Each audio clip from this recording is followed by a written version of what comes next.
Սեռական առողջությունը ընդհանուր առողջության անբաժանելի մասն է եւ միայն համատեղ ջանքերով է հնարավոր այն պահպանել։ Սադոմազոխիզմ բառ, որը երևի թե շատերդ եք լսել, բայց կամ այդքան էլ լիարժեք չեք պատկերացնում այդ բառի իմաստը, կամ էլ շատերը պատկերացնում են այնպես, ինչպես լսել են։ Իսկ այդ մասին մենք այսօր կխոսենք կլինիկական հոգեբան Լիլիթ Վարդանյանի հետ։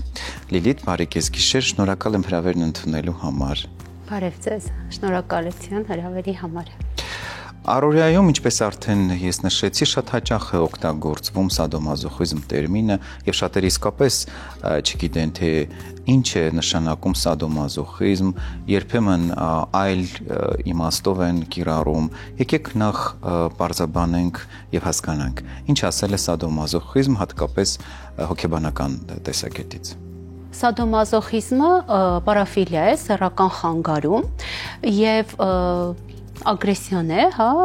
որ մարդուն դեստրուկտիվ, այսինքն թշնամական վարքն է, դեստրուկտիվ ասելով նկատի ունենք այդ կործանարար, վնասել, ճնշել, ջարդել եւ դիմացինին վնասելու եւ ոչ միայն դիմացինին, նաեւ ագրեսորը ինքն է վնասվում հոգեբանական առումով,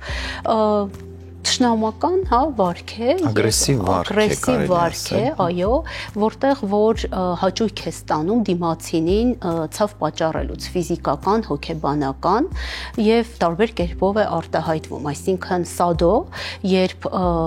դոմինանտում է, իսկ մազոն, երբ որ ենթարկվում է դիմացինին։ Ագրեսիա իրականացնող մարդը ոչ միայն վնասում է դիմացինին, այլ նաև ինքն իրեն, որովհետև միշտ ունենում է մեղքի զգացում եւ շրջապատից օտարանում է, որովհետև այդ պոռթկման ժամանակ հաճելի չէ, որ իրեն տեսնում է։ Եվ իսկ ում ենթարկում են ագրեսիայի, նա ունենում է հետագայում վստահություն, հարաբերությունների նկատմամբ, ինքնագնահատականի անկում, որովհետև մտածում է, որ հետագայում այդ շղթան նորից կկրկնվի եւ իրեն կենթարկեն նորից ագրեսիայի։ Եվ որպես կանոն արդեն ժամանակի ընթացքում սկսում է այն ավելի դրսևորվել, արդեն միջանձնային հարաբերություններում, եկեք խոսենք պատճառների մասին, ավելի շատ որոնք են այն հիմնական պատճառները, որոնք կարող են հանգեցնել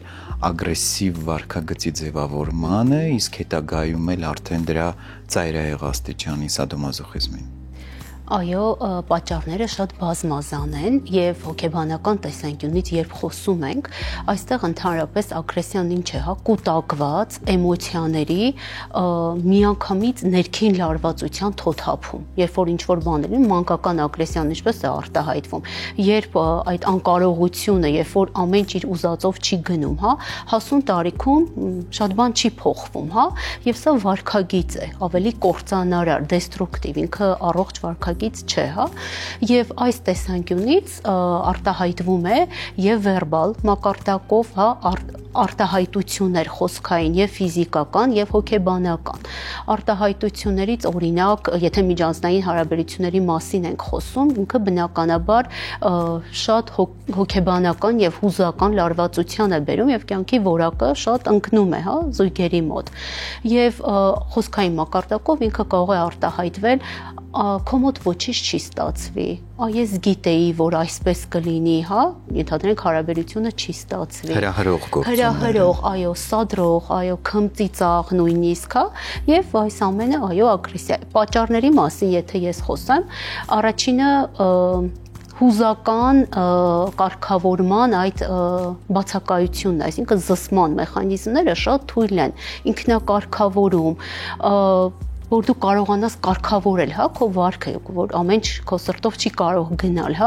հաջորդը ցածր ինքնագնահատականն է եւ դա մենք չենք կարող բացառել, որովհետեւ այստեղ դոմինանտելու, վախը ծնում է ագրեսիա։ Եվ բնականաբար այստեղ դոմինանտում ես կարևորություն, որ ես այնքան կամ կարող եմ դոմինանտել, եւ ինչպես նաեւ կարող է լինել ստրեսի, տրավմաների հետևանք, երբ որ էմոցիաները կուտակվում են եւ տեղ չունեն դուրս գալու։ Մի ձևով պետք է դուրս գան եւ դա այդ ներքին լարվածությունը դուրս գալը լինում է ագրեսիայի միջոցով։ Շատ կարևոր միտք հնչեց, վախը ծնում է ագրեսիա։ Երևի թե ագրեսիվ վարքագծի հիմնական պատճառը, ձևավորման աղբյուրը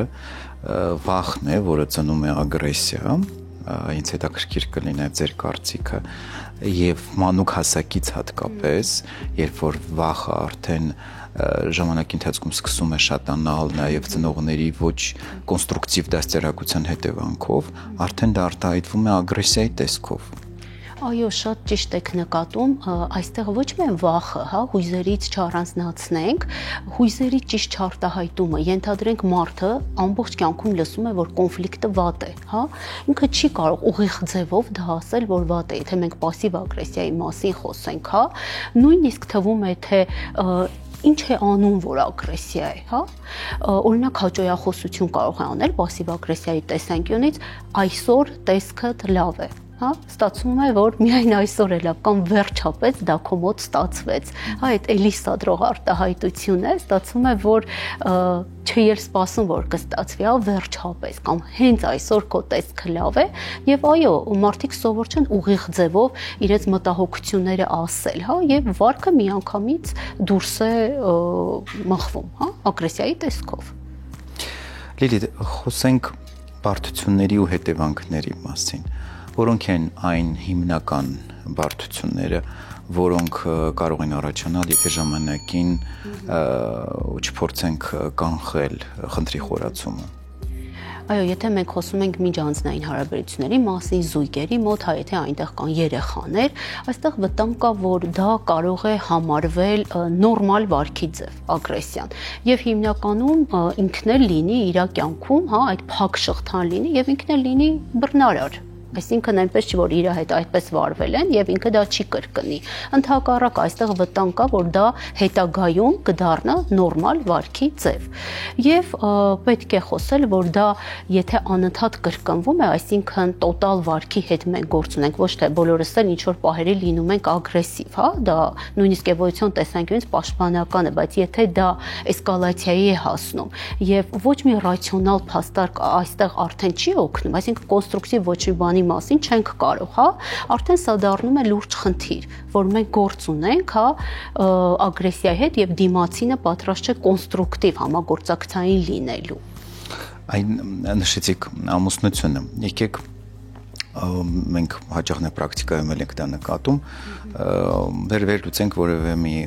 դեպք ամուսնական զույգի, երբ ամուսնանալուց հետո պարզվում է, որ զուգընկերներից մեկը ունի նման հակումներ, այսպես ասենք, սադոմազոխիստական, որոնք դեռ պատանեկան տարիքում չեն դրսևորվել, բայց ամուսնանալուց հետո ինքը դա փորձում է ռեալիզացնել միջանձնային հարաբերություններում եւ հատկապես իհարկե փորձում է դա պարտադիր ռեալիզացնել սեռական հարաբերությունների ժամանակ։ Այն մոտեցումը նման դեպքում Ես այստեղ այսպես կուզեմ պատասխանել, թե կողակիցը այդ դեպքում ինչու է հանդուրժում, այսինքն մենք միայն չենք խոսում ագրեսորի վարքագծից, այլ նաև այլ վարքագծից, թե ինչու իր մտահոգությունները, այստեղ չէ որ կարելի է հարաբերությանը վերջ դնել կամ փորձել խոսել, հասկանալ, որ ես մտահոգություն ունեմ ու այստեղ կոնստրուկտիվ ոչինչ չի կարող լինել, այսինքն ռացիոնալ փաստարկները եթե չեն աշխատում այստեղ, ուրեմն դիմել մասնագետի օգնության, թեժ գծեր կան այսօր, եթե ինչ որ բռնության զոհ են դարձել եւ կուզեմ ասել, որ եթե հանդուրժում է հասկանալ այդ դեպքում ինչն է հանդուրժում, իմացավ, պատճառ, այո եւ այս դեպքում ինչ է իրեն տալիս այդ հանդուրժելը։ Լիլիթ, երբ պետք է մտահոգվել, երբ պետք է անհանգստանալ, որպեսզի խնդիրը չխորանա։ Անհանգստանալ, եթե դա սիտուացիոն չէ եւ արդեն տոտալ բնույթ է կրում, երբ ոչ մի ռացիոնալ փաստարկ այստեղ չի օգնում։ Փորձում ես խոսել մտահոգությունների մասին, բայց դիմացինը կոնստրուկտիվ դաշտ չի գալիս, այսինքն վարքը դեկոնստրուկտիվ է։ Եվ այստեղ արդեն, այո, պետք է հասկանալ, որ գործ ունենք խնդրի հետ։ Եվ այդ դեպքում արդեն փորձել կամ մասնագետի օգնությամբ կամ հասկանալ, որ գիտակցել, որ կա խնդիր, սա ամենակարևորն է, որ ես ուզում եմ տալ այս մեսիջը, ընդունել, որ կա խնդիր։ Այո, մեր մշակույթը շատ տալիս է, որ պետք է լինել հեզ, հասկացող, եւ չի կարող մարդը ընդունել, որ ենթադրենք ինքը ագրեսոր է, հա,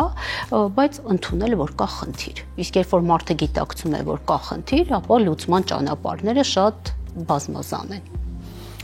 Լիլիթ, եկեք մի քանի խորհուրդներով դիմենք ծնողներին։ Վերջիվերջո, ինչպես հասկանում ենք, առողջ լինելու հիմքում առողջ մանկությունն է։ Եվ որոնք են այն հիմնական խորհուրդները, որոնց պետք է հատկապես նորաթուխ ծնողը հետևի այդ խորհուրդներին, որպեսզի երեխան ունենա առողջ մանկություն, վերջիվերջո ագրեսիայի հիմքում նաև անառողջ մանկությունն է շատ դեպքերում։ Ունենա առողջ մանկություն իր բոլոր հետևանքներով եւ հետագայում նաև հասուն առողջ կյանք։ Ինչ խորհուրդներ կտաք։ Ընդհանրապես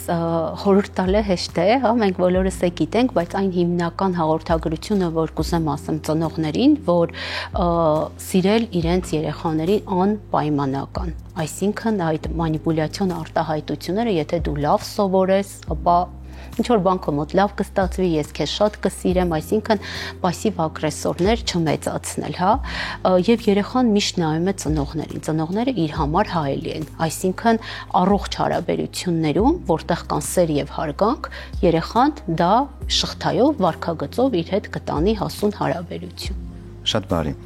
Կարծում եմ այսօրվա մեր քննարկումը իհարկե շատ օգտակար կլինի ծնողների համար, հատկապես առողջ ծնողավարություն կազմակերպելու առումով, որովհետև շատ շատերը չեն էլ պատկերացնում, թե դաստիարակման ժամանակ նմանատիպ մանիպուլյատիվ քայլերի դիմելով ինչպիսի հետևանքների կարող են հասնել, բերելով նրան, որ երեխայի մոտ կարող է արդեն իսկ դրանով պայմանավորված ձևավորվել անառողջ վարքագիծ, ագրեսիվ վարքագիծ։ Շնորհակալ եմ հետաքրքիր զրույցի համար։ Շատ շնորհակալություն թեման բարձրացնելու համար։ Իսկ այսօրվա համար այս թեմայով այսքանը։ Եղեք իրազեկված եւ առողջ։